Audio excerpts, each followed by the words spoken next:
quando se quer pensar... Sim, sim, siga, não há problema. Apareceu, eu repito a fala? Não, não, não, sim, sim. Buenas noches a todos, saludos. Está bien todo, como usted iba, está bien. Fue que le di para grabar nada más. Siga. Aqui em Brasil, ainda não lo creas, estamos em pleno carnaval, em plena festa, com desfile de escola de samba e tudo.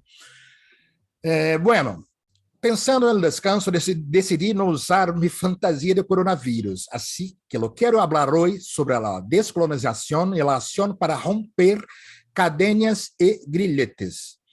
E o que tem que ver com a internet e seus condutos. A internet é meio potente do presente e ainda mais do futuro.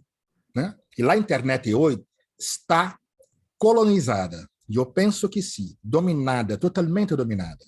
Os dados e a informação hoje são ouro, petróleo.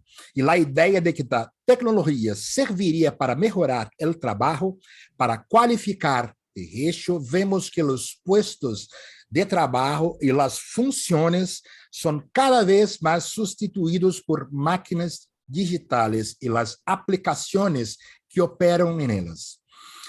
Bueno, não há muito, me perguntaram por que creio que não há hoje que mirar demasiado ao passado quando se quer pensar em las recentes rupturas e sacudidas que vêm sofrendo diversos países em suas estruturas sociopolíticas, uma vez que estas são objeto de manobras próprias de los que chamamos guerras híbridas. Que é isso? As guerras que usam operações psicológicas, guerras de informação e de internet. Creio que estes movimentos caóticos, né, han traído consigo transformações radicais em lo que respecta a las comunicações, a las relações entre las personas e os novos canais e superfícies através de los quais se estabelecem vínculos e contatos. Os jovens de 18 e 20 anos han nascido já em uma época marcada pela grande rede, a internet, né? Com sua capacidade de estar mirando, escutando e falando e hacia vários lugares ao mesmo tempo. ¿Sí? O poder e a força das grandes empresas que chamamos Big Tech. Qual? Google, Microsoft, Facebook, só por exemplo, em caso tão antigo como esses jovens, e quizás muitos de vocês. Pero para os que vêm de pouco antes, que vieram no nascimento da Microsoft e tiveram a alegria de ler e conhecer o lançamento dos dois primeiros sistemas Linux, um deles o uso, com os que se pode aceder à internet. Hablo aqui de Slackware, de Patrick Volderking e de Debian, de Ian Murdoch e Deborah Lynn, Debian. Me refiro ao ano 1993. Tudo isso era novo, era uma grande transformação.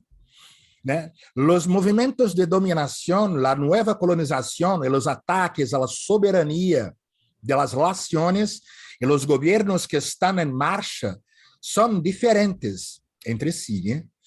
Estes movimentos de dominação, através da manipulação das percepções e da influência na psique, se adaptam às características culturais de cada uma das demografias objetivo, alvos, e alas que han sido afetadas. Podemos pensar em la região onde se produjo a chamada Primavera Árabe, né? Por exemplo, Egito, Tunísia, Irã, onde não procedeu, Síria, né? Antes, na Ucrânia, 2004, antes em 2014, em la antiga Iugoslávia, 2000, em 2012 em Venezuela, né? Ou recentemente no Brasil. Hoy en día, todos estos acontecimentos están más fuertemente marcados e influenciados por el poder de alcance de Internet. Este inmenso sistema global de conexiones en red que en su nacimiento llegó a proponer una libertad total, una libertad que resultó ser una ilusión. La libertad prometida difundió la idea que todas las conexiones virtuales serían capaces de llevar a las personas a donde quisieran ir, a través de las navegaciones sin barreras ni fronteras. Desde el camino iniciado por el encantamiento de esta, digamos, ilusión de libertad, hasta el punto de los actuales golpes de Estados, revoluciones de colores y guerras en red y internet, estamos descubriendo, los jóvenes y los mayores, que no hay verdadera transparencia en los procesos virtuales que tienen lugar en la grande red. Por otro lado, pensando, pagamos un alto precio en el mercado capitalista de las emociones. Yo uso una expresión del filósofo Byung-Chul Han, coreano, profesor en Alemania, donde otro tipo de transparencia se basa en la producción de una exposición incesante, de usuarios que se ven obligados a hablar, a publicar, a exponerse, a gustar, a compartir, a mirar, e a ser mirados, a consumir, ser consumidos, de uma maneira geral, para construir relações menos invasivas, violentas ou sujeitas a manipulação e controle na rede, na internet. Eu creio que não basta criar leis e normas específicas que impidam e castiguem os excessos e as ações, digamos assim, delitivas, Aunque já conhecemos a infiltração de dados personales por parte del Facebook, por ejemplo, y la participación de agencias privadas con financiación millonaria en las elecciones de varios países. Algunas de esas agencias tienen conocimientos en la aplicación de operaciones psicológicas, las PSYOPs en Brasil, o OPSIs, de Estados Unidos de la América, que tiene diversos fines, Os usuários seguem sem estar preparados para proteger-se em um entorno virtual. A rapidez e capacidade de comunicação que são próprias da grande rede han constituído um campo fértil para a aparição e proliferação de agências especializadas em análises psicossociais e métodos baseados em psicometria, psicografia, métodos capazes de fabricar campanhas publicitárias, utilizando enorme base de dados com perfis psicológicos detalhados de milhares de potenciais votantes e consumidores. Em sua página de web, uma dessas conhecidas agências, eu me refiro a SSL, britânica, Strategic Communication Laboratories, anuncia como ha conseguido poner em marcha estratégias personalizadas para manipular e influir em los resultados de las campanhas eleitorais e plebiscitárias em vários países. Em páginas está o nome dos países. Ao visitar outra dessas páginas, de outra empresa do mesmo rubro, causa perplexidade a presença de estrategas militares em sua carteira de profissionais, junto a psicólogos, junto a analistas de dados, junto a cientistas políticos, por exemplo, o que nos leva à conclusão de que este modo de comunicação anunciado mal uso da informação personal se ha convertido, de hecho, em um artefato de guerra.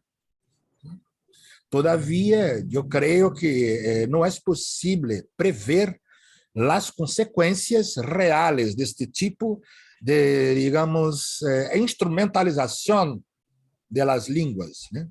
Artefatos semióticos, bombas semióticas, artefatos neurolinguísticos, como chamamos em Brasil, que permanecem sem a devida regulação, em lo que se refere às estruturas das democracias, tal como já conhecemos nesta hora, né? Profesor, ¿y cómo podemos nosotros reconocer que se está dando ese tipo de acción, de esos artefactos que usted habla? ¿Cómo se puede reconocer? Eu vou dar um exemplo. Recentemente, Ina Finogênova, uma periodista, né, da RT, tem um canal no YouTube que está censurado. E Ina fez um vídeo, né, onde ela faz uma denúncia irônica de um artigo, de um contra-almirante francês, François de Clouseau, algo assim, o nome dele. Ela usa como exemplo mídias de TikTok, sim, por exemplo, né? Vídeos curtos, imagens, fotomontagens enviadas de vários dutos TikTok em massa para jovens, crianças, niños, né? Sugerindo as mídias, por exemplo, não me refiro solamente à guerra entre Rússia e Ucrânia, nós estamos falando de algo mais amplo, né? Anterior, inclusive. Mas, em exemplo de Ina, a mídia de TikTok plantava a ideia de que a Rússia invadiria a Suécia, de que a Rússia invadiria a Finlândia, por exemplo. E isto detonou, psicologicamente falando, em diversas crianças, diversos ninhos, né? A ansiedade, a insônia, não dormiam e ficavam uma falando com outra que a Rússia poderia a qualquer momento praticar uma invasão a seus países, quando na verdade nem Suécia, nem Finlândia, nem nenhum outro, né? O problema está se desenrolando entre Rússia e Ucrânia e a OTAN com as sanções, ou seja, na realidade, e o exemplo dado por Ina é apenas um deles, né? Mas pode ser também, Maria, outro exemplo, né?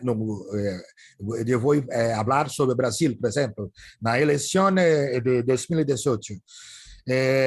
Diversas fotomontagens, diversas propagandas em WhatsApp, por exemplo, que foi o meio preferido, como foi no meio em Estados Unidos, na eleição de Donald Trump, na primeira, né? Não na segunda, que ele perdeu para Biden. Aqui em Brasil, diversas mensagens, diversas propagandas para grupos específicos, pré-selecionados, com imagens de um suposto kit gay em as escolas, que jamais existiu. Kit gay é uma criação, uma fantasia, uma mentira, uma montagem. Mas, nos disparos de mídia pelo WhatsApp, o kit gay invadiu a mente de muitas pessoas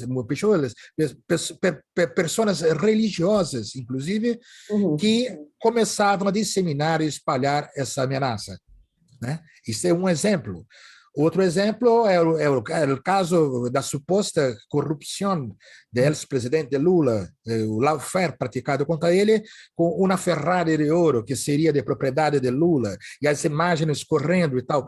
Os exemplos são inúmeros, né? Os artefatos semióticos a que me refiro, artefatos psicolinguísticos, se baseiam em escrita, em la fala, em mídias de vídeos mesclados com o objetivo de atingir a psique, de atingir medos, os medos e desejos, e fazer com que as pessoas, a expressão de Ina Finogênova, se tornem armas de propaganda, sem se dar conta que são armas de propaganda, né? Basicamente, esse é o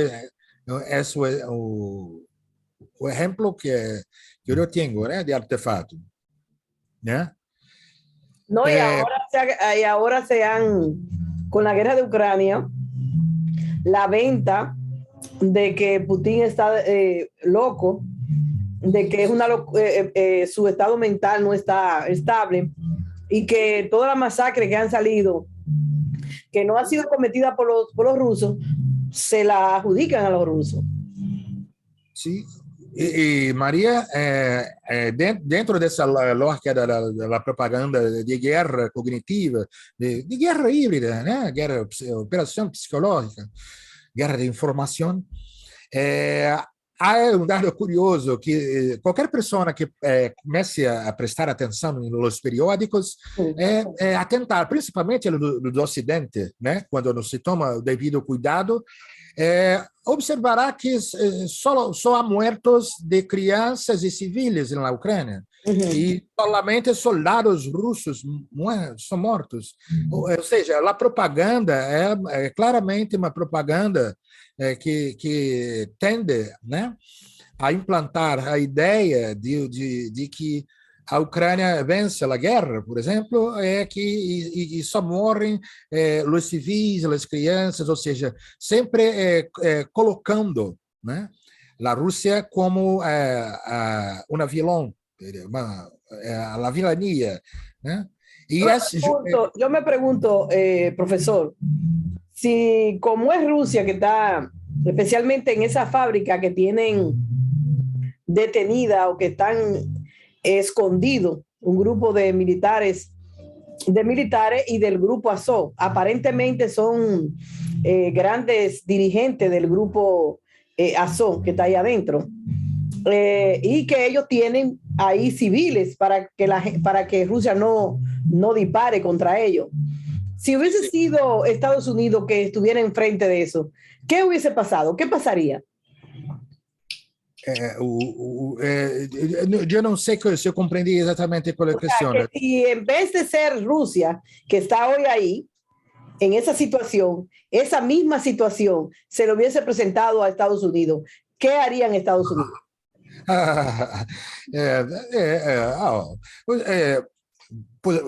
Darei dois exemplos.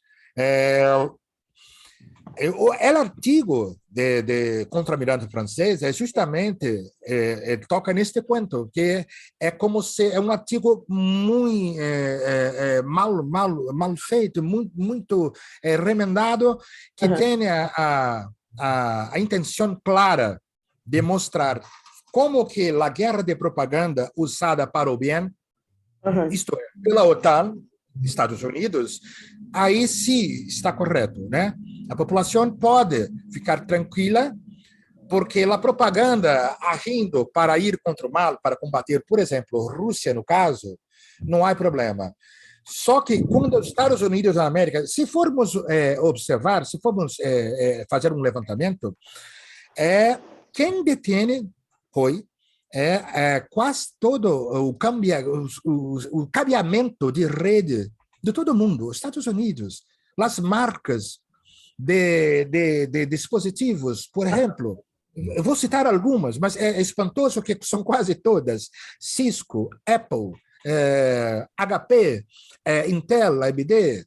Pode escolher, e vamos para as plataformas: Microsoft, LinkedIn, YouTube, Google, Yahoo, Gmail. Você pode escolher, mas é como se o poderio, o controle digital dos Estados Unidos da América, né, consequentemente da OTAN, que eu entendo que a OTAN está obedecendo, né, está seguindo as diretrizes, né, no desespero dos Estados Unidos da América diante daquela situação, né, de agir dessa maneira e não de outra maneira. Mas se é Estados Unidos que é, digamos assim, acusado, se é sobre os Estados Unidos que é apontado que ele está manipulando, há imediatamente uma defesa, né? No caso da invasão do Iraque, por exemplo, não houve uma pessoa que eu me lembre da ponta de mídia do Ocidente que levantou e propôs alguma sanção por aquela ação violenta, né? Era uma verdadeira ação de choque e pavor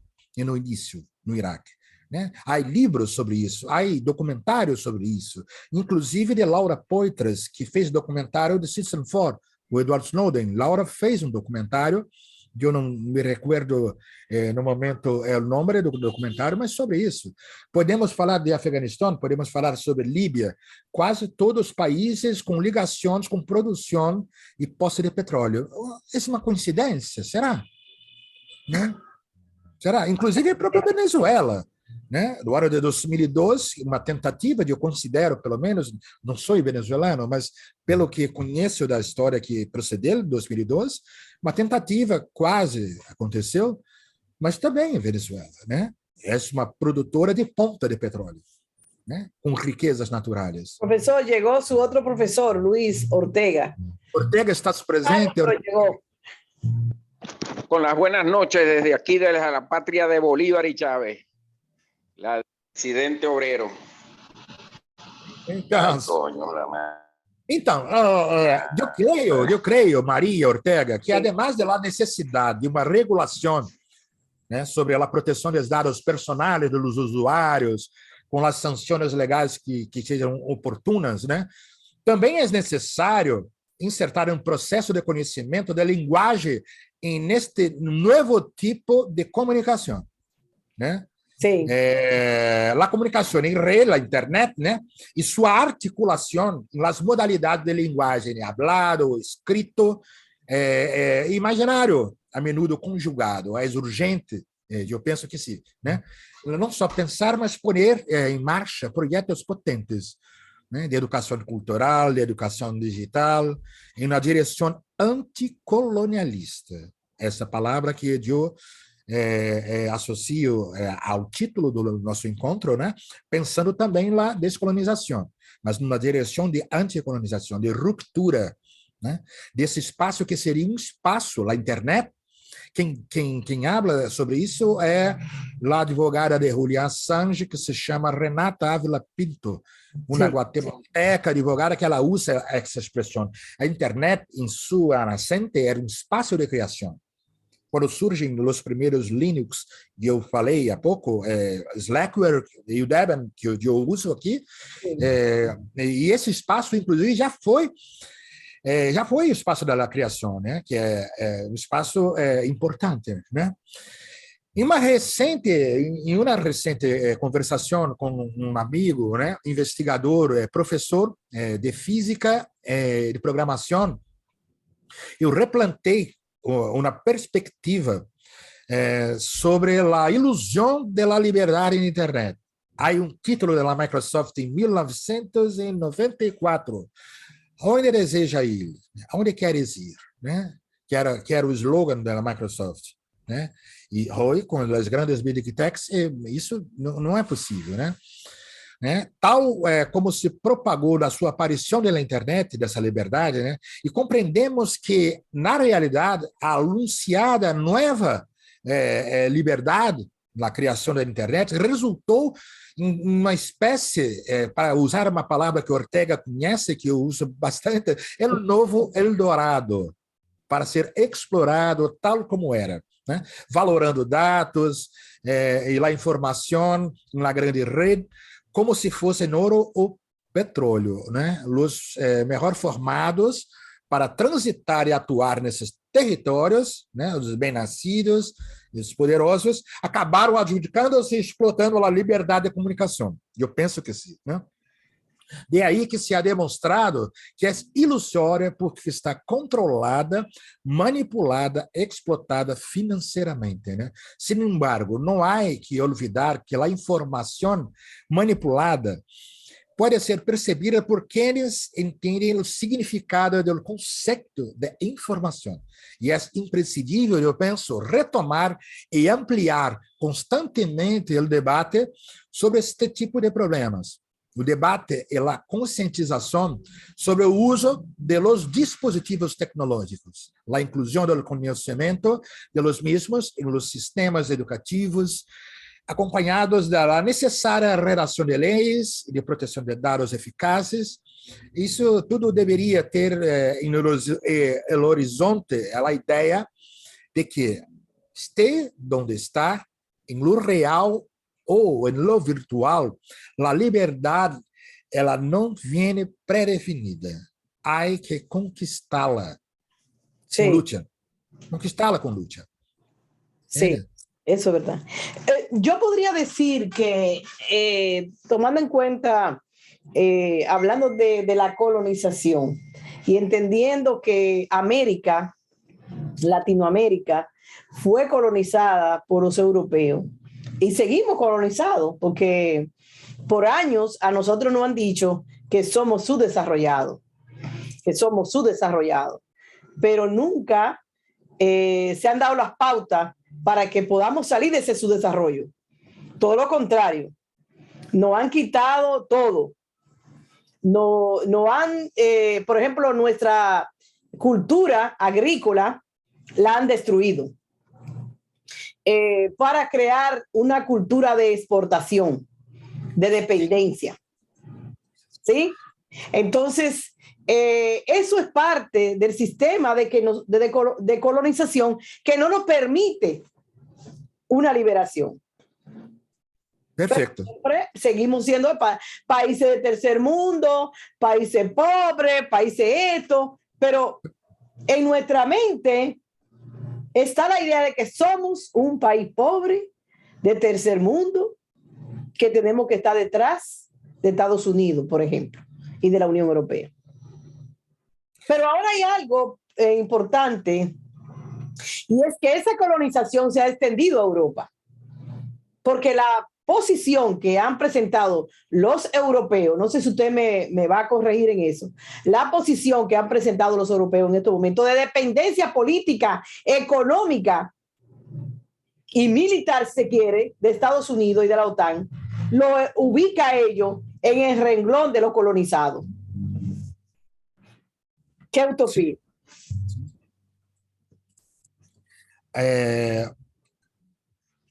Maria, há em Brasil um periodista, um estudioso, na verdade, cientista, político, que tem um estudo sobre o que você está falando, a percepção, chama-se Leonardo Stoppa, meu amigo, e ele tem a visão, a percepção de Leonardo é que, por ejemplo, né, los movimentos de fabricação de golpe, digamos assim, sí, dos Estados Unidos da América, é o exemplo porque é o que tem 800, não sei quantas bases militares, tudo espalhado, e na América Latina são diversos países que já tiveram seus governos derrubados, né, suspeitas de assassinato do presidente e tal, então nos Estados Unidos da América. Mas a percepção, a tese dele é muito próxima do que um ponto que você acaba de falar, é que quando isso se aplica, digamos, a Bolívia, a Venezuela, pode escolher, a Argentina, Cuba, pode escolher.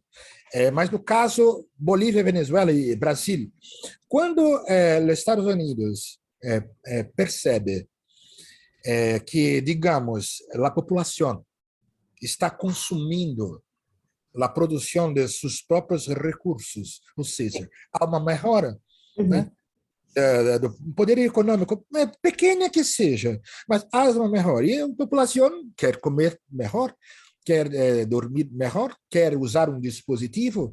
As pessoas pouco esclarecidas pensam que um socialista não usa um celular. E eles não entendem que os comunismo e socialismo não é você não ter coisas boas, é que todos tenham, né? Que os meios de produção sejam para todos. Há uma diferença. E os Estados Unidos da América agem em que sentido? Né? Abala os governos para que os recursos caros a essas nações, eu vou dizer, da agricultura, mas pode ser petróleo, pode ser gás, pode ser minério, enfim, para que eles possam se servir ou consumindo a preços baixos ou deixando de lado uma competição de um país que poderia competir economicamente com eles na venda de recursos, de matéria-primas, né, dessas matérias para outros países.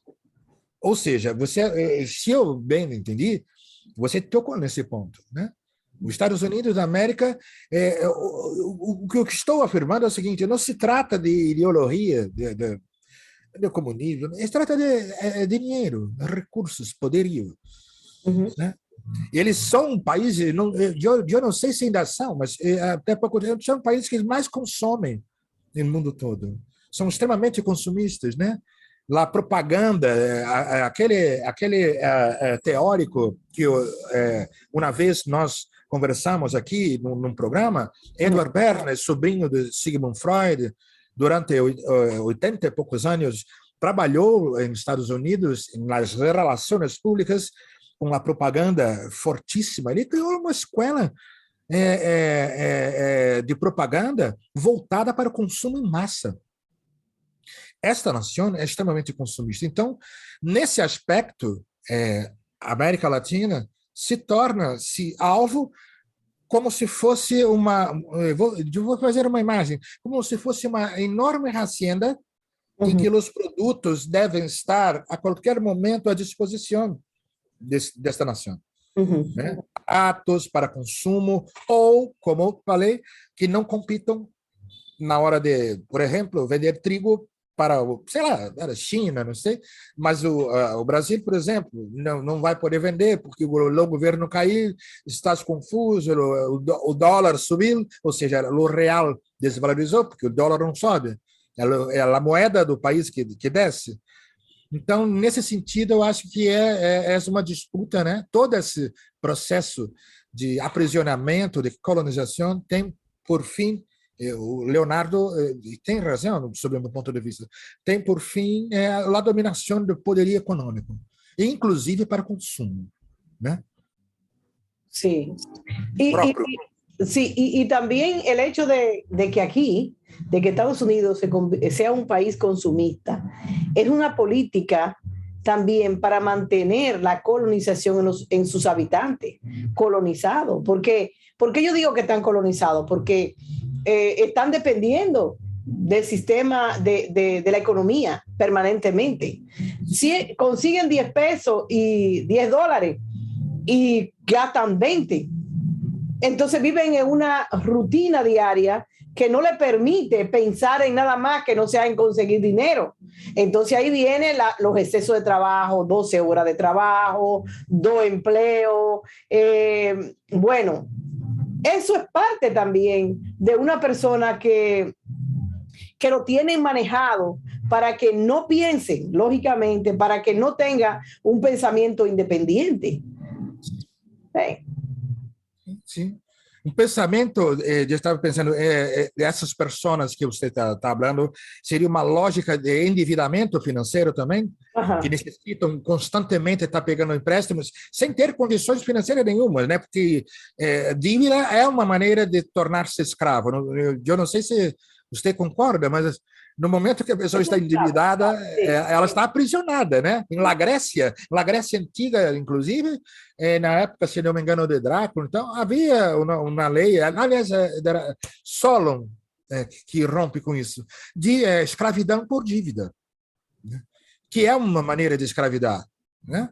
Sim, a pessoa não tem dinheiro, ela está sempre... E um país que deve também é um país escravo. Sim.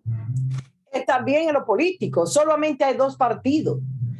Estados Unidos se harta de hablar de democracia, pero aquí hay 2 partidos. Y para tú ser candidato de un partido de eso, tú tienes que pensar en $1 millón en una cuenta. Sí. Entonces, ¿cómo la comunidad de a pie puede pensar en hacerse, de hacer nada? Tiene que venderse antes de lograr su puesto político a las empresas que lo puedan financiar, si son potables.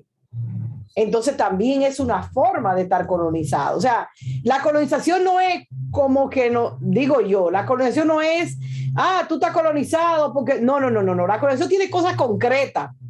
Sí. Concretas, la educación, lo económico, lo político. Entonces, cada una de esas cosas nosotros tenemos que irnos mirando que realmente venimos un proceso de colonización, aún viviendo en Estados Unidos. Entonces, nos rompemos con eso.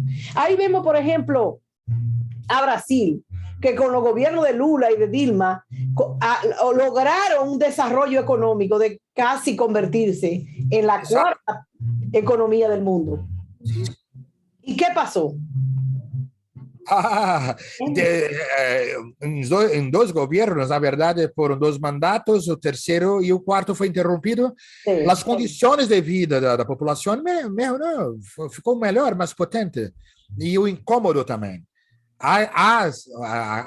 Maria, aqui em Brasil, há uma classe da elite brasileira incomodada com o poderio econômico brasileiro subindo um pouco, né? As pessoas podendo viajar de avião, as pessoas podendo comprar aparelho celular, podendo comprar geladeira, podendo comprar fogão, micro-ondas, sei lá, né? Certas pessoas, uma minoria, mas uma minoria poderosíssima, né? Que uma minoria ligada ao processo da colonização física que você acabou de falar. Sim. Né? No caso do Brasil, começa com a invasão, né? Chama-se de descoberta, mas a invasão portuguesa, e com capitanias hereditárias e essa perpetuação de poderes, né? De uma elite que se mantém ainda, uma elite poderosa de dinheiro, milionários, né? Mas que em minoria de número de pessoas, mas em maioria de poderio econômico, né? E quando essas pessoas sentem-se acuadas, eu penso, né? Acuadas com o horizonte da libertação.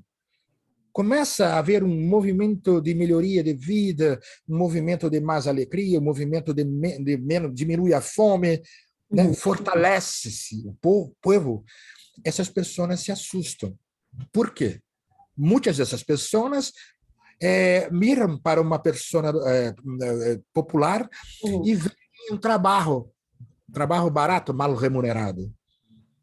Uma pessoa que, enquanto está com fome, enquanto está morando pessimamente, enquanto está desassistida, é uma pessoa que aceitará pouco por seu trabalho.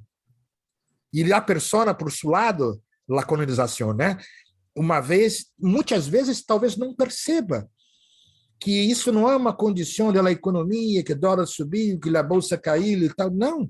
Um jogo antigo, dos mais fortes, né? Com poderes e as armas, né? Na maior parte das vezes, estão no seu lado, que mantém os grilhões para seu belo prazer, para manter seus privilégios.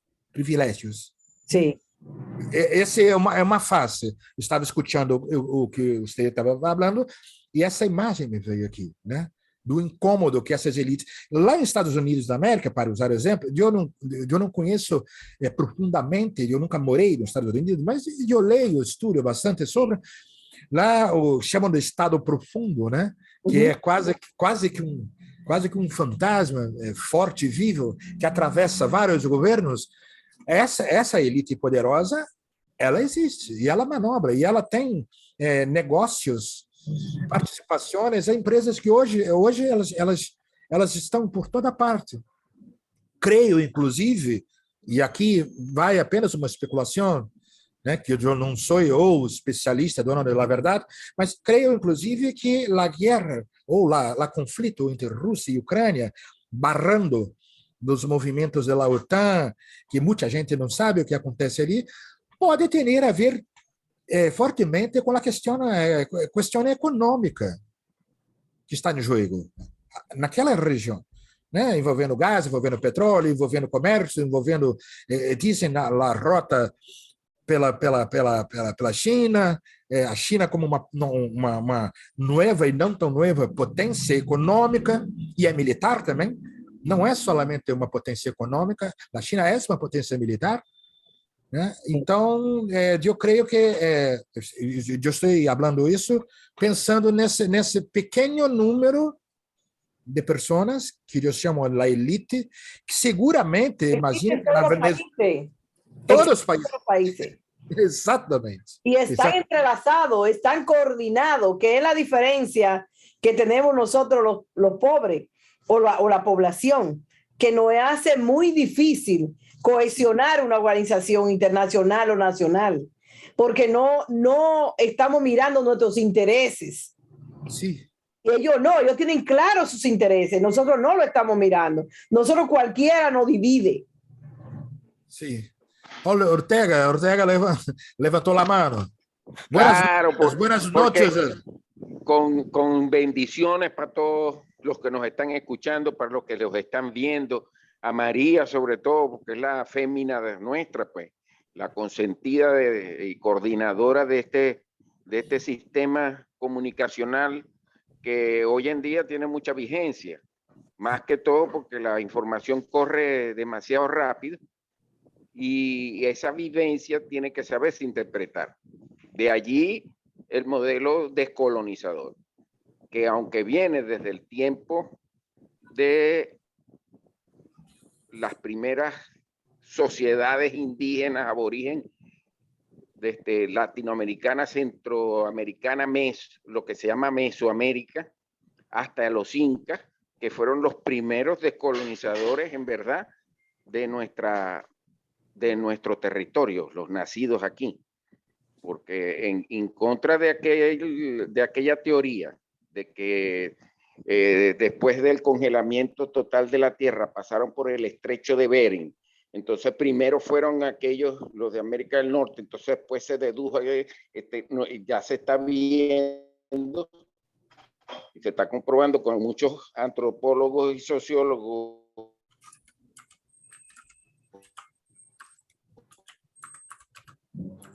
más que todos alemanes, después que la Panquea se aparta y se arman la acción humana, que posteriormente se dieron a conocer. Un ejemplo, 2500 años antes se hicieron las pirámides.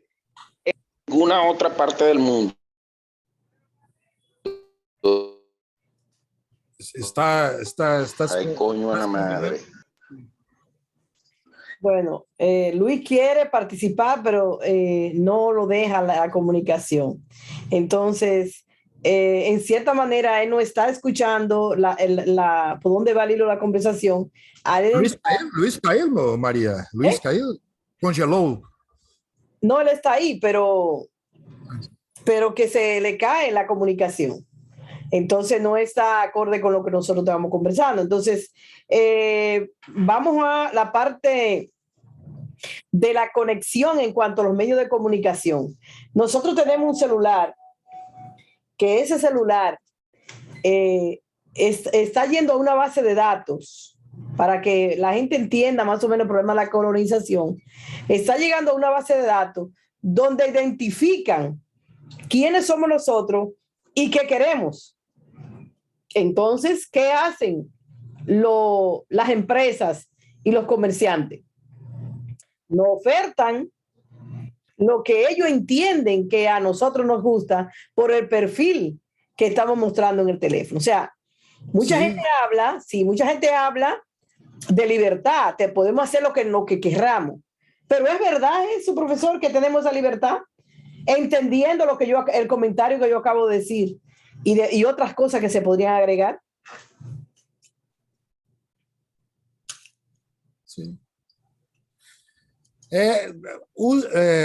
Los smartphones, eu penso, Maria, os smartphones, eles são os dispositivos que simbolizam melhor o que eu entendo como a sociedade de controle. É nome dado, né? A sociedade de controle. Por que smartphones? Você acabou de falar, né? Antes mesmo da questão da propaganda, né? Comércio de compras, que eles mapeiam, que eles rastreiam, né? Que eles vigiam, que eles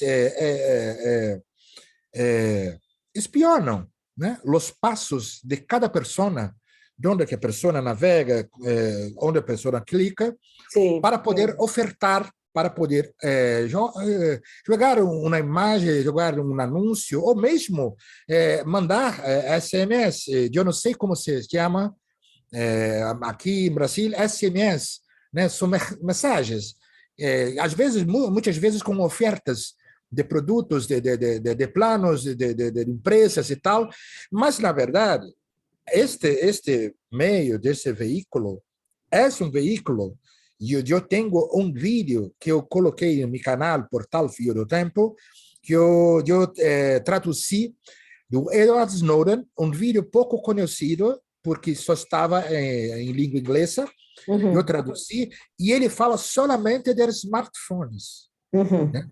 Que esses aparelhos, eles são... eles mesmo desligados, mesmo repousando, eles emitem nossa presença para torres de telefonia. E os aplicativos que estão aqui instalados, diversos deles, o WhatsApp é um, por exemplo, mas diversos. O próprio aplicativo, por exemplo, é Motorola, é o nome da marca do celular, né? Tem um aplicativo dele. Esses aplicativos, eles pulsam e emitem sinais para torres de telefonia, e lá a assinatura, número do celular, entrando em contato com o número da telefonia, dá uma posição de que pessoa está com aquele celular, e, evidentemente, o que essa pessoa faz no seu passo a passo, no dia a dia, navegando onde ela vai, o que ela gosta, né, o que ela não gosta, né, formando um perfil. Eu estou compartilhando isto porque eu penso que este fato, os smartphones estão agarrados em corpo, Maria. Eu não sei se Ortega está aqui. Ou seja, né? Nós dormimos com o smartphone, nós levamos no bolso o smartphone, nossos corpos, e há um GPS, muitas vezes ligado. O Google, a pessoa habilitou o Google, ou a pessoa usa os guias do trânsito, né? Por exemplo, se chama aqui o Waze, é o GPS da localização. E eu vou falar agora de minha imaginação. Já escutei, mas eu não sou um cientista que trabalha diretamente com isso, mas já escutei que, inclusive, satélites já tem tecnologia para fazer uma localização precisa de uma pessoa dentro da sua casa, por exemplo. E não é absurdo pensar isso. Isso não é uma loucura, né? Dispositivo digital, pelo calor do corpo, pela proximidade de um smartphone que transmite sua presença por uma torre de telefonia, que é um satélite. Essas conexões. Maria, uma vez que eu e você vamos ao mercado, vamos a um banco, vamos a um banco não, vamos ao mercado, vamos ao restaurante e pagamos com cartão de crédito. No cartão já tem o número de identificação da pessoa civil, e no Brasil se chama CPF, já comunica o que você comeu, quanto você gastou. Na farmácia também tem.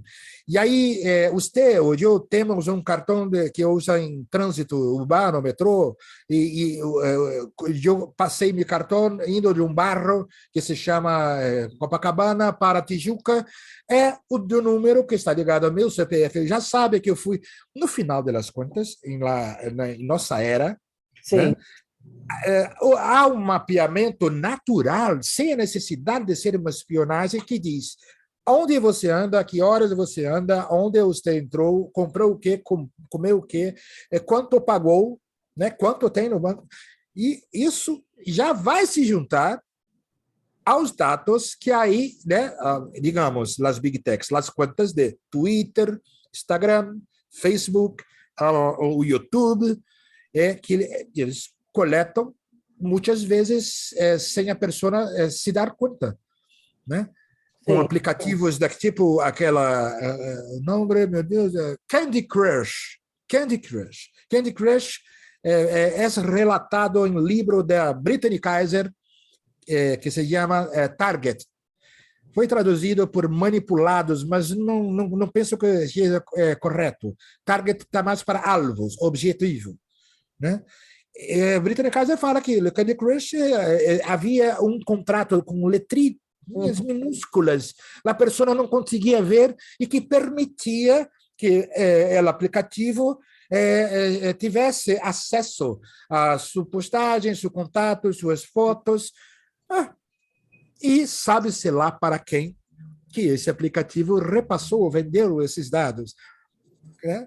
Lá, a Renata Ávila Pinto, advogada de Assange, ela tem uma expressão sobre isso que eu acho magnífica, né? Que chama-se a datificação, ou seja, tornar dados eu, datificação do eu.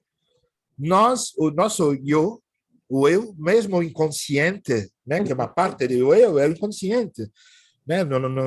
Nós temos os sonhos que nós não sabemos como que sonhamos as coisas e tal.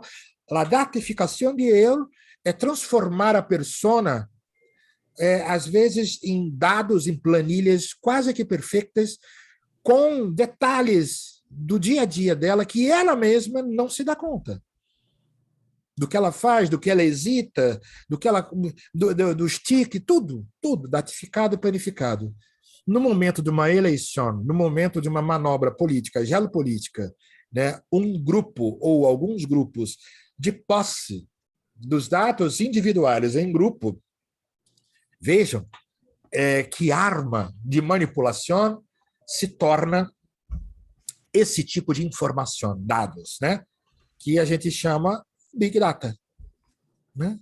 Os Big Data, que armazenam os dados para que os alvos, né, objetivos, target, se tornem mais tranquilos de serem atingidos, manipulados. Mais tranquilo. Aquele é um grupo de religiosos, camponeses, eles não têm condições financeiras, eles gostam disso, mas não gostam daquilo. Eles fazem um mapeamento. Sim. Podem planejar, podem pensar propagandas, abordagens que muitas vezes são premeditadas e o grupo ou a pessoa não tem ideia. Uhum. É uma grande arma. Né? E, Maria, como educadores, professores e tal, os jovens, muitos, já nasceram nesta era. Isso que é um outro problema, porque, diferentemente, eu tenho 55 anos, né? E eu tive aula de informática há muitos anos, mas eu já tinha 25 anos de idade. O jovem já nasceu assim. O smartphone de 2006, ele com 4 anos de idade, está com 20, já estava aparecendo e tal. É natural. Daí, estava escutando você, pensei na possibilidade de um colonizado, digital inclusive, não tem a menor ideia de que ele é colonizado, porque é natural para ele. Sim. É perfeitamente natural para ele. Ser vigiado é natural, oferecer todos os dados é natural, já desde sempre. O Facebook existe desde 2006, 16 anos de uso, a pessoa tem conta desde 9 anos, então é natural, é tranquilo. Né? No, por ejemplo, ese Facebook y en lo mismo Twitter y todos esos medios de comunicación masivos, ¿verdad?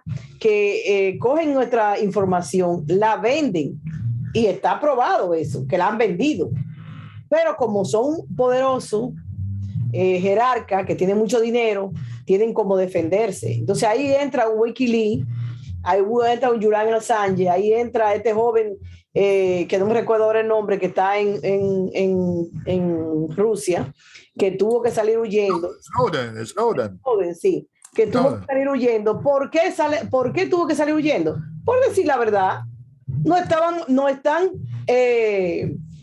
¿cómo se llama? No están vigilando, están sabiendo todo lo que nosotros hacemos, no hay vida privada, no hay nada privado.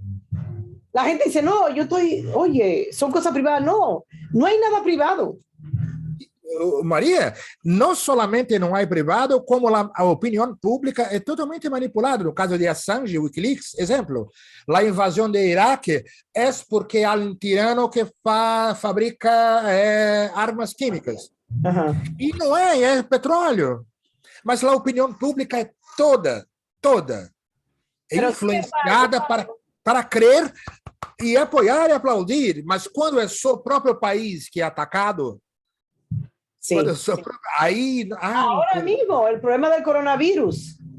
El coronavirus, Trump se lo achacaba a China y comenzó a venderle al mundo que eran los chinos que habían hecho el coronavirus. Sí, que es una doença fabricada. Él sabe que fue creado y dijo, lo hicieron los chinos.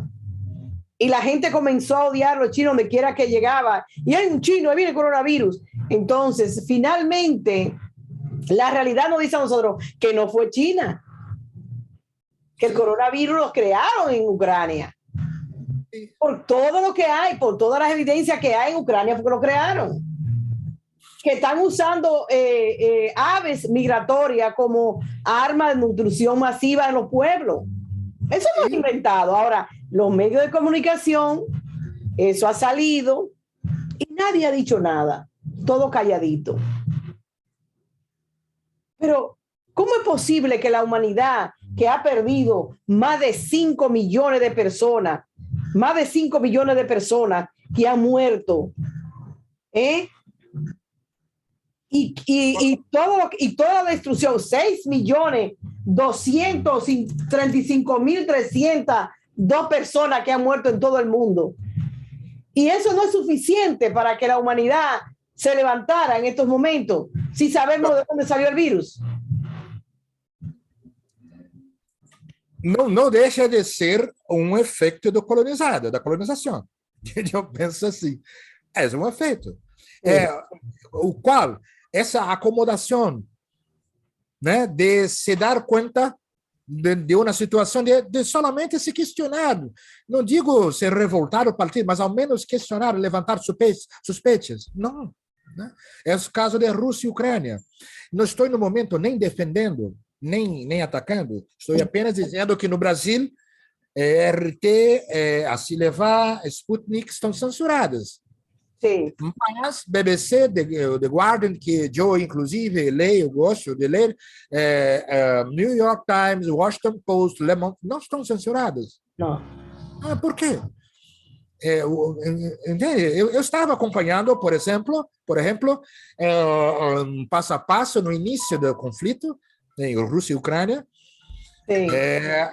pela Sputnik, vi as mensagens, mas usando o exemplo do vídeo da Ideína Afinogênova, ela levanta uma suspeita que eu acho muito pertinente, que era sobre o lançamento do artigo desse contra-almirante francês, encomendado pela OTAN, no intuito de naturalizar a guerra de informação, naturalizar a guerra da propaganda.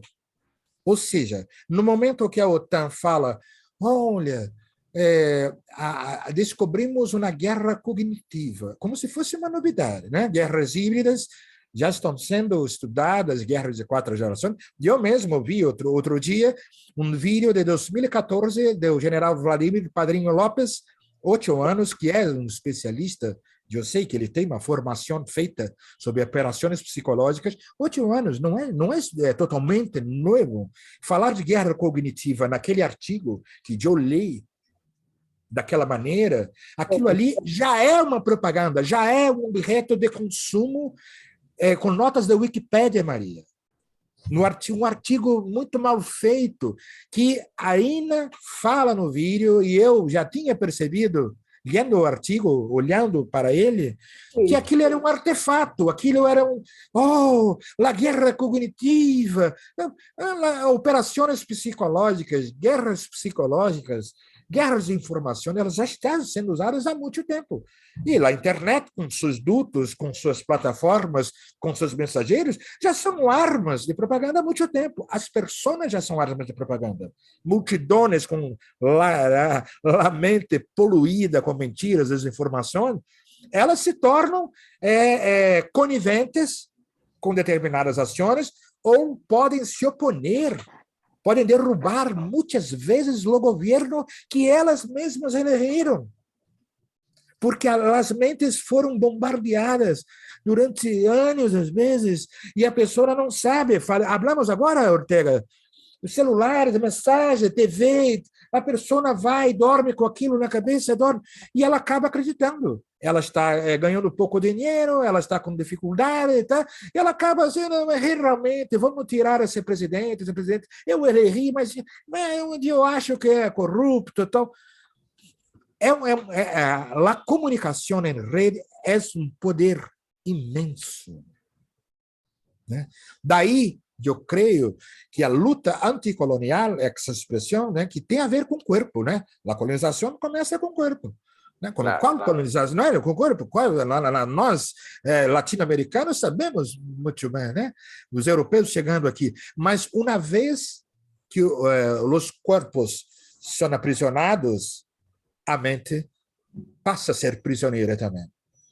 E uma vez, né, a mente passa a ser prisioneira também. E uma mente prisioneira, as mentes prisioneiras em grupo, ao longo dos anos, elas vão formando isso que Maria dizia aqui, sintomas.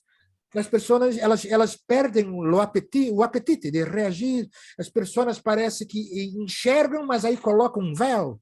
Aí passam a não ver de novo, e aí não reagem, como se a liberdade, como se a possibilidade da liberdade, da luta pela liberdade, já assustasse.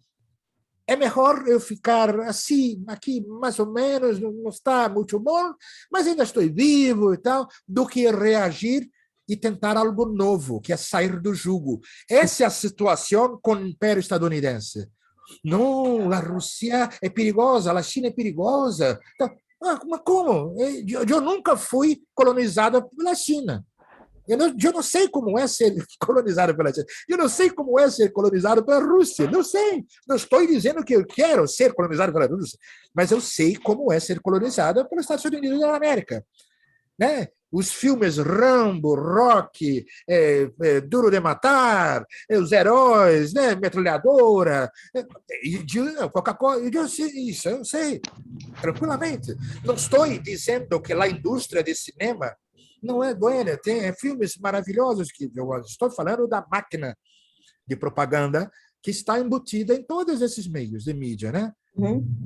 Por ejemplo, la República, en el libro La República, ellos hablan de las cavernas y yo me encontré eso como tan extraño, ese pedacito de habla de las cavernas, donde él dice que habían varias personas dentro de una caverna y todos los días ellos veían una sombra, era lo único que veían, una sombra caminando, una sombra. De Platón, sí, de Platón. La alegoría de caverna de Platón. Ajá, claro. Ellos veían esa sombra, esa sombra. Uno de ellos, por coincidencia de la vida, logró escapar. Cuando escapa, se da cuenta que ellos estaban en un hoyo, que ellos estaban en un lugar donde no había sol, donde no había luz, donde no había nada, no había nada. Ellos estaban encerrados, era ahí. Y se siente solidario con su gente y decide regresar. Y decirle a ellos que ellos han vivido más de 40 años pensando que no había más vida fuera de ahí, que no es así. Y sus amigos lo matan porque él está desquiciado. Entonces eso mismo nos están aplicando a nosotros. Y hay un ejemplo muy palpable que es la guerra o la agresión que se dio en Venezuela antes del golpe de Estado, cuando le simularon a la población que los chavistas estaban en el puente matando la oposición, pero da la casualidad que también chavistas estaban muriendo. Entonces, dime, ahí podría Luis hablar más que yo, porque yo no tengo conocimiento de causa, pero muchas de esas familias que le murieron sus familiares ahí, atacaron a esos muchachitos inocentes, personas inocentes, la sacaron de su casa, prácticamente la matan a palo, porque ellos fueron los que mataron a esas personas. Cuando lo que yo vi y lo que uno ha podido ver de los medios de comunicación no colonizados es que fue la policía que mató a esa gente. Sí. En combinación con francotiradores que hablan que hasta habían dominicanos allí y colombianos. Sí, pero lo importante que yo, ojalá que no se me caiga, ¿no? Que aquí en Venezuela tenemos ese problema de la señal de internet que nos las quitan, la electricidad hay que racionalizarla. En verdad hemos sufrido mucho, pero los que estamos, no los que quedamos, no, porque aparte de los que se han ido, también son venezolanos conscientes, lo único que económicamente fue brutal la agresión, de tal manera que nuestros hijos, algunas generaciones prontas y otros como la de nosotros, tuvieron que buscar pues la parte económica, y eso se hace cuando un pueblo es conocedor, no huimos como huye, un ejemplo, el norte de África para Europa, ¿ves? No es ese tipo de migración, un tipo de migración diferente, pero es causado, por supuesto, por ese dominio colonial que nosotros, como decía yo al principio, de toda Mesoamérica y de todas nuestras personas, las que son aborígenes antes de nosotros, de donde venimos, ¿verdad? Porque la generación, tanto la tuya, Lucio, y gracias por haber hecho esto porque no podía entrar, ¿verdad? Que es parte de una colonización diferente a la que nosotros tuvimos. La de ellos fue de Portugal. Y los portugueses tenían mucho más adelanto, igual que los fenicios, en la parte marítima, y para ser la parte marítima tiene que ilustrar la matemática y una serie de conocimientos que sí vinieron en el paquete colonial cuando llegó a Brasil. Magallanes, etcétera, etcétera, que también llegó por allá por el sur. Pero lo importante es entender cómo el pueblo, en mayor o en menor intensidad, cae en esa red de agresión psicológica y que llega hasta la psiquis, pues, en cuanto al comportamiento condicionado, vamos a decir así. Ya nosotros teníamos eso. Cuando te ponen en las propagandas que no te comas esta tal mayonesa, sino esta, porque esta Kraft era mejor que esta, cuando nosotros mismos hacíamos nuestra mayonesa, nuestras abuelas, con huevos, tal, y era una cosa que se enseñaba por generación. Eso hasta cierto tiempo de nosotros, los venezolanos, un ejemplo, y puedo incluir a los latinoamericanos, porque sí hemos servido de ejemplo y hay evidencias de eso, con un Evo Morales diciendo que, y aplicando metodologías de descolonización pronta, masiva, esto que hacemos nosotros todos los sábados y esto que estamos intentando esta es la cuarta, vamos a decir así, cuarta sesión de un proyecto en donde está María, pues coordinando eso. Hoy le envié, vamos a decir, la temática, pero que estamos tratando de que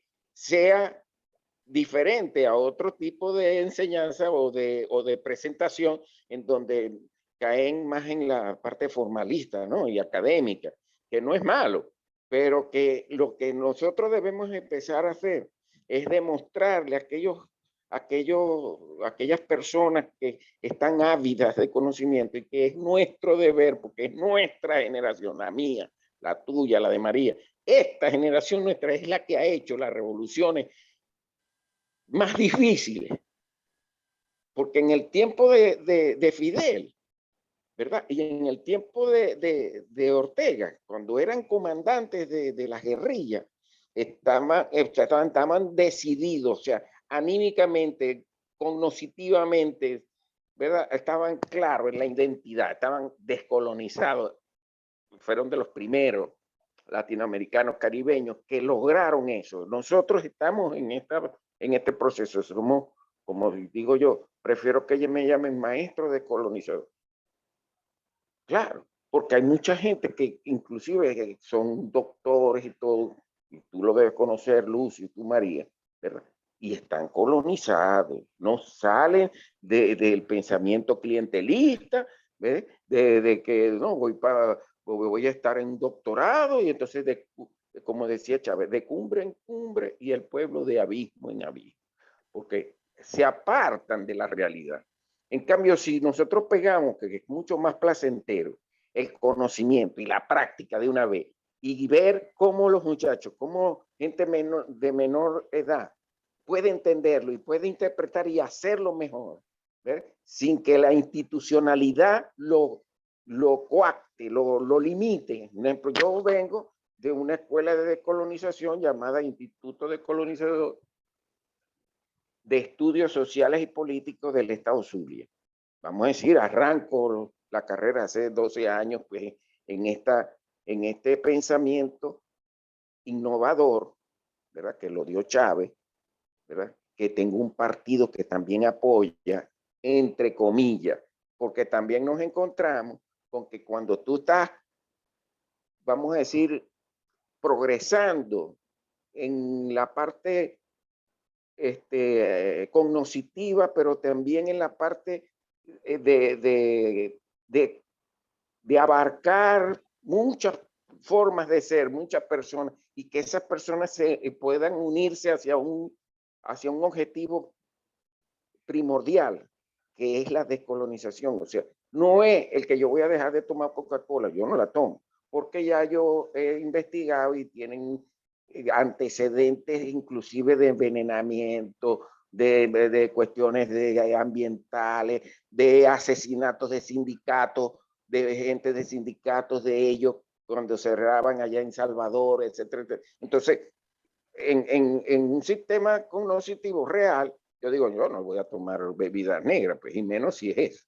Prefiero tomar fruta.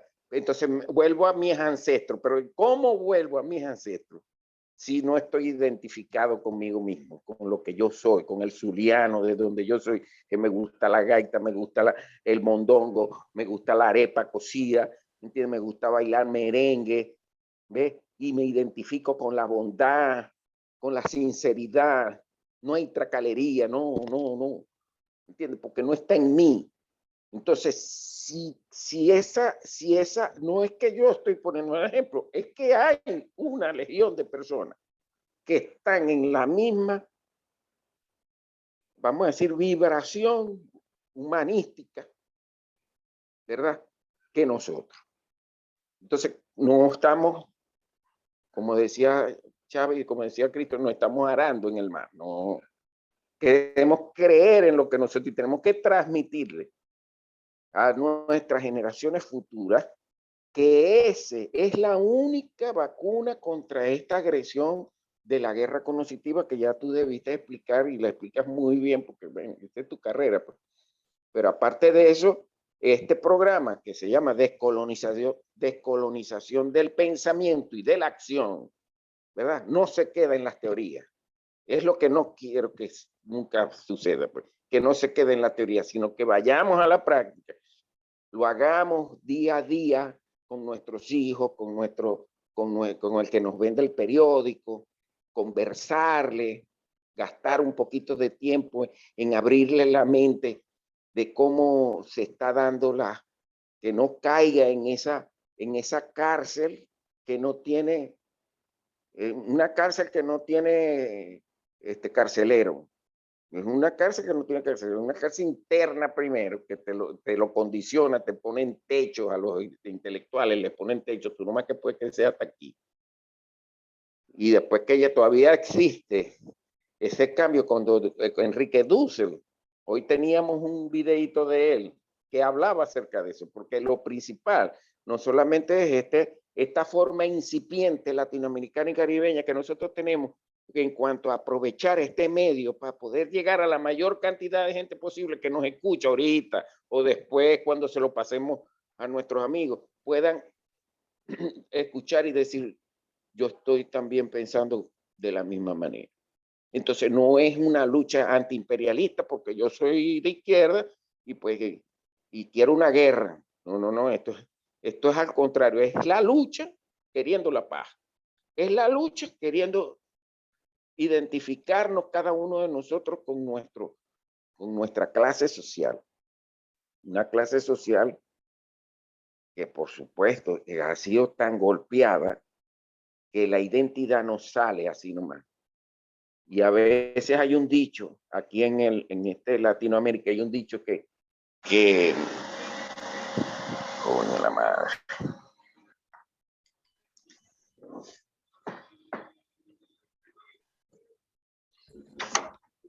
Yo creo que Luis cayó. María.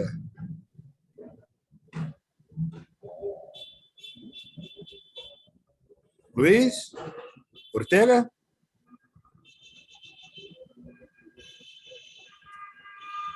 Sí, María y Ortega cayeron. Yo estoy. No, yo estoy aquí. Yo no he caído. Lo que pasa es que tenía el micrófono apagado, discúlpeme. Yo estaba solamente yo no navío, pilotando navío. Voy a hacer 2 denuncias para que vayamos terminando el programa y sí, tiene mucho que ver con la colonización del pensamiento. Es el hecho de que periodistas que se han acercado al conflicto de Ucrania con una visión no vendida, con una visión de buscar la verdad, han sido asesinados o desaparecidos. Y que ha sido, en el caso de este chileno, Gonzalo Lira, ha desaparecido. No se sabe del 15 de este mes. Nombre de un periodista. Gonzalo Lira. Él es americano-chileno. Fue para Ucrania a cubrir Él vivía en Ucrania, pero se acercó a Kiev. Y porque allá era que se estaban dando los enfrentamientos más, en donde él estaba parece que no había enfrentamiento, y él sale y se va a Kiev y comienza ahí se ve en los videos la foto de él con su cámara al hombro cogiendo video y denunciando los asesinatos de los nazistas ucranianos, llamados militares ucranianos. Entonces, en varias ocasiones lo habían perseguido y finalmente parece que lo agarraron. Nadie ha dicho nada, todo se ha quedado en silencio. Es un periodista norteamericano chileno. Estados Unidos ni lo cacareado derechos humanos aparecen por ninguna parte. Simple y llanamente lo desaparecieron del mapa. Y él dice, por ejemplo, este señor dice, el ex oficial de Estados Unidos denuncia el silencio ensordecedor en el caso del periodista chileno Gonzalo Lira, desaparecido en Ucrania. La desaparición de Gonzalo Lira debería tener desatado indignación y llamado a una investigación por parte del gobierno y los medios estadounidenses. Amante de la libertad, entre comillas, opina Scott Ritter, que es el ex oficial de Estados Unidos que está haciendo el artículo, y el artículo está en RT. Scott Ritter es oficial del Cuerpo de Marina de Estados Unidos, condena en un artículo de opinión para RT el silencio generalizado por parte del gobierno de Ucrania y los medios de comunicación occidentales frente al caso de desaparición de Gonzalo Lira, el escritor y periodista chileno estadounidense, residente en Ucrania, que se trasladó a Kiev, a Yakov, tras el inicio de una operación militar rusa en ese país. El último contacto que se tuvo con él fue el 15 de abril a través de sus redes sociales. Esa es una denuncia que hacemos los periodistas, que como periodista de CNN, que ha dicho, una periodista, ahora no tengo el nombre aquí, que a ellos le pagan y le obligan, aparte de pagarle, le obligan a que mientan y que tergiversen la noticia. Entonces, eso es parte de la colonización, eso es parte de la no libertad, de la opresión, porque usted no puede decir la verdad. Y otro caso es de Julian Assange, que una jueza determinó que sea extraditado a Estados Unidos para que aquí reciba una sentencia de 76 años de cárcel. ¿Por qué? Porque en uno de sus videos salió reflejada la muerte de civiles, entre ellos periodistas, que fueron hechas por militares norteamericanos y que lo mataron y que como efecto secundario se quedó. Y él tiró esa noticia al aire y ellos lo acusan de que es un peligro para la seguridad de Estados Unidos y por esa razón tienen la obligación de meterlo preso por 79 años. 76 años. O sea que, digo, 76 años. Una persona que tiene 40 y pico, 50, y le ponen 76, ¿cuántos años que va a haber de vida? O sea, es algo tan tan indignante escuchar esto. Entonces, nosotros nos hacemos eco a esa denuncia y pedimos la libertad de él. No ha matado a nadie, él no ha hecho nada. Sin embargo, nosotros tenemos presidentes que han sido responsables de la muerte de 11 millones de personas y no le pasa nada. Y son premios Nobel de la Paz y más. Entonces, es una denuncia que hacemos ante esa situación y esperamos que este conflicto de Ucrania, este conflicto de Estados Unidos, la OTAN, la Unión Europea y Rusia en territorio ucraniano, que ya es suficiente el dolor que producen en esa nación por ese enfrentamiento de intereses y de políticas internacionales, y uno por no dejar que nazca lo nuevo y el otro por no dejarse morir. Entonces, es un tema grande, es un tema que llevaría tiempo nosotros analizarlo, pero esa es la denuncia que hacemos hoy. Esperamos que las cosas se aclaren, que el mundo logre finalmente una paz y una justicia, porque justicia social va unida a la paz. No podemos tener paz si no hay justicia. No sé si usted quiere dar un mensaje, profesor, final para terminar con el programa. Está su micrófono apagado ahora. Usted praticamente tudo, solamente que a liberdade junto com a justiça e a paz. A liberdade, que se forme, né? Sí. No, muchísimas gracias y vamos a ver cómo nosotros seguimos manejando estos temas y trabajando estos temas, porque es importante.